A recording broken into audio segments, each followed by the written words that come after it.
19. So let's start things off. I will say this: like E3 for me this year has been a very interesting one. Um, because there were definitely games that and moments that I was excited for, that I'm hyped for. Overall, as a show, it didn't nearly as got me excited in previous years. It's kind of like it's an E3, like it's kind of there to be there feeling for me. But I'm kind of curious about you guys' thoughts on this year's E3. I it's funny because I feel like personally Nintendo and Microsoft brought their A games big time. Yeah. And every other like conference was kind of like it had its lows and it had its highs, so it evened itself out. When you think of Square Enix, Bethesda, and uh, what was the other one that we watched? The big one, Ubisoft. Ubisoft. Thank you, Jesus. You think about what they did during their conference, and you're just kind of like, okay, you hit a lot of the marks that we expected you to do. You announced a couple really cool things, but overall, like everybody's convention was average, other than Microsoft and Nintendo. And in a weird turn of events, no one's making fun of the Xbox conference. Well, no one in terms of like it's not a big meme. Like the biggest meme is the Keanu Reeves thing. Oh yeah. Yeah, Wait. but that's like a positive thing. Like it's like now Keanu Reeves is like the god of the internet. Well, that's my point. That's exactly my point. It's a positive meme. It's not like someone came on stage and yelled because they announced Peggle 2. So that's fascinating to me that the stuff that became memes weren't like fuck ups. Yeah, it wasn't like negative cringe shit that we've seen like in years previous. That is a Correct. good point. Not thinking Yeah. about it. Yeah. Yeah. I okay, like Microsoft brought it, but Hmm. I still just kind of feel like it was a lot of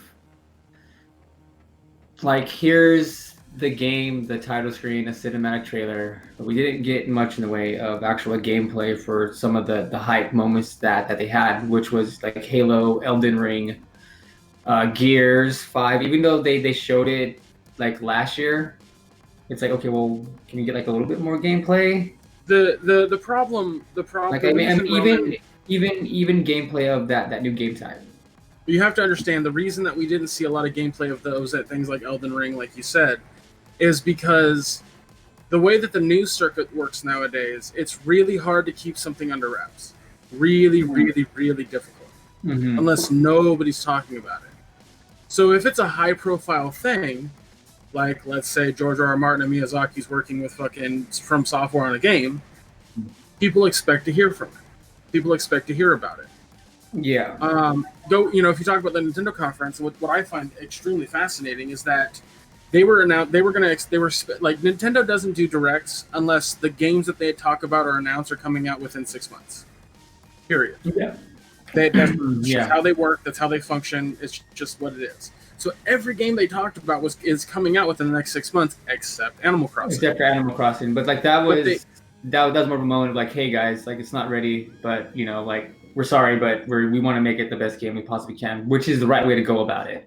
Well, and it wasn't just make it the best game it can. It was because it's not ready to be shipped, and they delayed it so that way there's no crunch, which is fucking highly commendable. And more companies that do that. Mm-hmm. But again, the only reason they mentioned it, even though it goes against what they normally do, is because it was slated to come out this year. People were kind of expecting to hear about it. But the other reason that you saw a lot of gameplay throughout the whole thing, and it was just mostly announcements with like cinematic trailers, is because most of the games that they showed in that fashion turned out to be like on the Twitch thing or on GameSlice or on like Treehouse, and that you see the gameplay there. Like there's actual gameplay to be played. Oh, pardon me, for a lot of these games. Now people argue, oh well, it's just average people watching this. They're not going to go and spend all that time. Okay, that doesn't matter. the point of the cinematic trailers is to give an idea of what they want the game to be. Yeah. So you can't, in my mind, you can't really get upset with these developers wanting to just show a trailer or show gameplay footage that's been scripted instead of having some guy come out on stage and try to play the game and maybe fuck up. Yeah. Or you maybe Well, I mean, I don't even like want that. Just show me what it's gonna look like in game. Show me like the fucking HUD or something like that, or like I don't know. I mean, okay, like. I think to your point, Ramen, I think having a game. I don't know. I just. I mean, I pretty much get it, but the thing is that overall, I would have just like to see. Yeah, I'm not taking away your want. Mm-hmm. Yeah, I'm not taking away your want to see it. I'm just giving you a reason for why it exists. Mm-hmm. And I think a lot of people don't know the reason why. They just go, "Well, I need to see it. I'm supposed to see it. I deserve to see it." And I'm just like, "No, you don't." Yeah, I mean, the devs can do whatever they want. And to your point, Ramen, like, I get what you're coming from because this is the issue for me for Avengers, where the trailer looks cool. I have an idea what it is. At the same time, I still don't know how the game works, or just from hearing people talk about it. Like, I would like to see a gameplay trailer of like a HUD and people playing the game physically and just seeing the characters in action to have a better understanding of what the game is about. Because it was really weird where it was like, here's the game, and you guys can play it on the show floor, and like, okay, like that's cool, but like, what about us? Like, I want to see it, you know. Or if they did show it later on like, because like Twitch has been showing different like games on their stream. Mm-hmm. It's like, at least give us like a time and a day to where it's scheduled to where we get a actual like walkthrough and a look at the actual game and like its first level or the levels that they're showing off over there on the actual show floor. Mm-hmm. It's a two things. Like, it's to Greg's point, like, if you wanted to see gameplay footage of the games, like, absolutely just watch GameSpot, watch GameSlice, watch all these other streams that are going to be showcasing it. Sure. At the same time, I was going to say at the same time, there are certain games like Avengers where the only way to really, see or how it plays like is to be there at the show. So it's only benefiting for those in the media and whoever else got a ticket to get in. What's crazy is that there is actual gameplay footage with a HUD and everything at E3 behind closed doors. Yes. There was a thing I was watching. I think it was through IGN. It might have been somebody else, but basically they were talking about what they saw, and they were saying that Hulk plays very similarly to how you see him in the game Ultimate Destruction. Iron Man plays like a javelin. Iron Man plays like a javelin from Anthem. Captain America plays like a brawler where you can huck the shield, and no matter where you huck it, like they've designed it in a way that it curves and stuff. And if you try to throw it at an enemy, it'll usually bounce off the enemy in a wall back to Captain America. Yeah, and then like Black Widow is very like shooter, and then if you get close, she does a bunch of martial arts. And then Thor, he basically uses his hammer, and they said that playing Thor, or the style in which he plays, reminded them very much of God of War. Okay. So there is gameplay.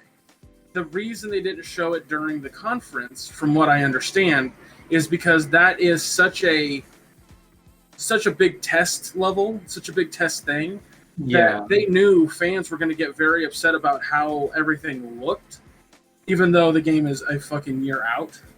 It's still being developed, it's still being made, and that final shot is not a final shot.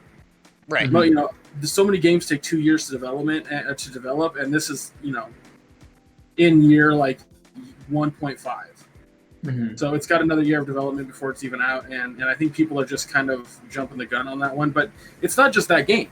It's absolutely not just that game. Not too long ago, CD Projekt Red came out with like a small little conference thing where they showed gameplay of oh my god, Cyberpunk.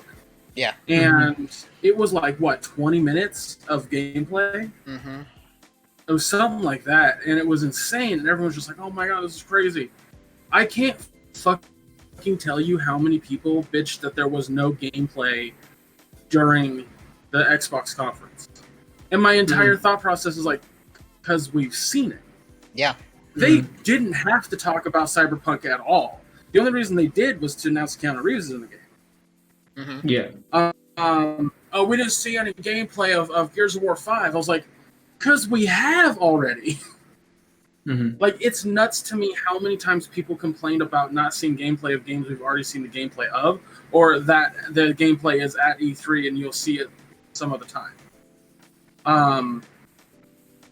Don't get me wrong. I understand there are some games I absolutely would have loved to see gameplay of at the time, at the moment, but it's not impossible to see it. I would love to see the gameplay footage of Avengers, like, trust me, but they're doing that for their own asses. Like, it is so difficult nowadays. Yeah. This is turning into a little bit of a why you're wrong. It's so difficult nowadays for a developer to spend all this time and energy and effort developing a game, making something that they're really proud of, only to hear the internet fucking take a giant shit on it. Yeah. To curb that, to absolutely curb that, you just give them a taste. You give them a little bit. Yeah. And that stuff that they bitch about is easily rolled off the like water off a duck's back because it's not as important. So I do understand that complaint. I do not agree that is a problem. I think both press conferences were awesome. Well, I mean, I think all of them were pretty good, pretty decent in their own right. But what do you guys think about like the like non like major ones that we had covered? Kind of funny and limited runs and limited run. Yeah. Kind of funny and limited run were very, very similar in my mind, where there were small, tiny vignettes between showcasing games. I would say that Kind of Funny did it a little bit better in the idea that they were real fucking quick. Yeah. Real quick. Yeah, that's true. Whereas Limited Run took their time to tell the joke, and I was like, all right, maybe that's a Southern versus Californian thing. I just didn't think it was funny at all. That's fine. I mean, it's comedy subjective, but yeah. I don't know. I think that Limited Run killed it with their announcements. Oh yeah, no, definitely. Like I said, I was like, what the hell am I watching? And then it just turned into like, oh well, fuck, Turok. Yeah, like Limited Run. Oh yes. Yeah, that's true. That's true, Valer. For those listening to the podcast, Valer Sanchez, Kind of Funny also has been in the industry way longer and way deeper. So they have a good knowledge of like how a press conference should be, or in their minds how it should be, and ran it in their own way. So they have more knowledge in how to conduct one. Yeah, to me, like Limited Runs and Kind of Funny were just fine. I think that I agree with you, Greg. Like, Kind of Funny was better because it was game after game after game, like rather quickly. Limited Runs was just a little more slower. Anthony, how many times have you and I said that E3 gaming consoles are about the games, and it seems that everyone's taking that trend. Like, just show us the games we want to play. Yeah, exactly. Yeah, yeah. Unless there's a console coming out, then hey, talk about the console. Even Mike, like it was funny. Kadikarus, who is a whole YouTube thing, he tweeted out something that I thought I totally agree with. It's fucking buck wild crazy that the audience cheered when I don't remember who was on stage at the time, was talking about how the next Xbox will be about video games because that's what console gaming is about, is playing games. And the audience cheered. And he was like, that's fucking nuts. And somebody was like, well, I think that's because of the past. And he's like, no, I get it. The fact that we got to a point where gaming was less about gaming than it is now, and they have to say that. That's the crazy part. Yeah. Yeah. But we're definitely getting to that era where there are arguably almost too many games coming out at any given time that if you aren't playing, like if you aren't giving up a part of your life to play games, it's a tough, man. I kind of, there are definitely parts of the time where I'm like thinking like, man, it'd be awesome to work at a gaming news outlet. At the same time, like, fuck. it's exhausting, dude. Like, yeah. It's fucking exhausting. Like, man, the thing I think about the most, the thing that I feel like comes to my mind the most about E3 as a whole is I go to the past because I've been watching E3.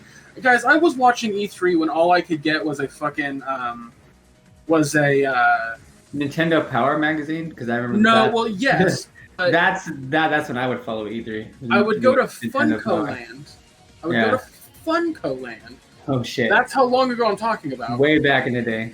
And I would buy a DVD set of like 4 or 5 DVDs that had the different showcases from the different companies. Oh shit! Wow. That's Do you how still I had to have watch those? it. Do you still have those? I don't know. If I do, they're Oh, that'd be so fucking sick. Oh, I wish I did. I wish. Oh my god. Damn. But yeah, like I've been trying to keep up and watch E3 back then. Like I remember when G4 was the only company showing the fucking broadcasts of these conferences. Yep. Yeah. Before the internet was a thing. Mm-hmm. You know, I remember I faked sick for 2 days in a row to watch E3 coverage on G4 when I was in like middle school. I applaud that. I really do. Arguably, I want to say that I basically told my parents like I'm just not going to school. I'll throw this question out to you guys since we're getting down to 3 minutes here. After seeing this year's E3 and kind of have an idea of what E3 is going as a convention in the direction that they're headed towards, what do you expect of E3 to be in the future? James, I really believe in my heart of hearts that it is fucking evidently clear that most of the gaming news you want to release to the world comes out of E3. Yeah. If you want people to talk about your game for the next year, show it at E3. Yeah. You can go to Gamescom, you can go to PAX, Prime, East, South, whatever. You can go to TGS. It doesn't matter. Those do not get as much eyeballs as E3. It's like saying, oh, well, Sacramento Comic-Con showed off the new trailer for the next line of Marvel movies. But you know where that's going to get bigger coverage and bigger news? Regular fucking San Diego Comic-Con. It's that point that I'm talking about. If it's not at E3, people don't tend to talk about it, or at least the mass majority. So, and because of that, I think that shareholders, I think that people that run these companies see the same thing. What about you, Raman? For me, I think like going forward, I can see it either going 2 different ways. One, we're going to see a lot more companies taking the Sony and Nintendo route of just putting out info throughout the actual year. Eventually, either that or since Scarlet is going to be coming out next year, right? So we know. Yeah, in 2020, yes. Yeah, so we know Scarlet's going to be coming out, so they're going to have like a big old thing about that. And do you think like maybe Sony's going to come back and show off their stuff? Because like right now it's looking like we're on this whole line of here's the next generation of consoles coming out. For Sony, Microsoft, maybe the Switch will get this rumored Pro version, or a like a 2DS type of version is like what was also like rumored. Like maybe we're going to see that. I think maybe we're going to see all of the big hitters come back, and then we have Stadia in there too. Yeah. Yeah. So I mean, I think next year is going to be super duper interesting, or it's going to be we're going to see a lot more people pulling out. Yeah, 2020 is going to be a big year for gaming, especially with all the announcements that a lot of these companies made for a lot of these games for next year. Hmm. Just to top it off for me for the segment, as far as E3 goes in the future, I can see it go both ways. It's kind of going in the direction of PAX, like it's kind of stepping halfway into, hey, we're going to allow public attendees buy a badge and have them come in here. And there's still kind of half of like, hey, this is also still a media industry event. Um, I could see that E3 might be going toward that direction. Does the industry still need E3? E3 is still a big name and it's still a widely known name, not only in our sphere but within the mainstream. So it still has a pretty big relevance, as Greg said. At the same Yeah. time, these companies, these big companies, we've seen Sony pulling out this year, Activision pulling out, among others. It's basically saying they don't need E3. They have their own way of doing their own press conferences or announcements or news. If they Yeah. do it on another day that's not E3, in any other day, the news will come to them, and they'll get all the coverage that they ever wanted at E3, and not be overshadowed by anybody else. So Yeah. it can go either way. It's going to be interesting to see. I think 2020 I think will be a very very interesting year, and to see where everything is at. So Yeah. I think you're on the right path with that, Anthony. That it's definitely going to go into the territory of become more public than shareholder. Simply because, again, like I said, the popularity amongst gamers with E3 is pretty fucking high. Yeah. Uh, and it's like Comic Con. yep. Comic Con is less about comics than it's ever fucking been. People love video games. They're gonna find a way to go to E3. So even if these big companies start